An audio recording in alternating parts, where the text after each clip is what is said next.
Hello, everybody. I'm Seth Weissman, and welcome to another episode of Safe Real Estate. Today, we're going to address a couple of very simple questions. The first is, can a licensee in one brokerage firm be hired by a licensee in a second brokerage firm to hold an open house? So let's say it's a Sunday, you're planning to be out of town, you can't find anyone to conduct an open house for you, so you call a friend in a different company and you say, please, I'll pay you some small amount of money to hold this open house for me. Can you do it? And the answer under license law is a big fat no. License law has a whole section dealing with support personnel.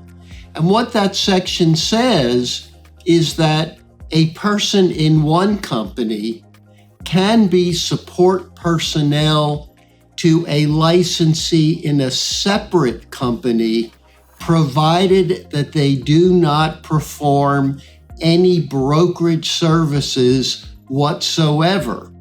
And brokerage services definitely includes holding an open house for an agent in a separate company. So, can you work for a broker in a separate company? The answer is yes, if all you were doing is performing ministerial acts that do not constitute brokerage activity in any sort or fashion. Now, the second question is, if you are performing support personnel services, can you get paid for those services? And does that money belong to you, or does it belong to your brokerage firm?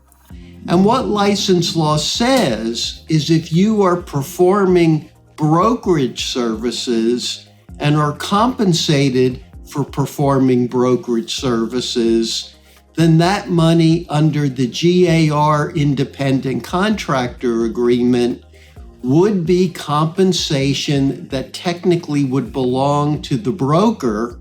But if the compensation is for performing non-brokerage services, ministerial acts that do not constitute brokerage, then that money probably can belong to you.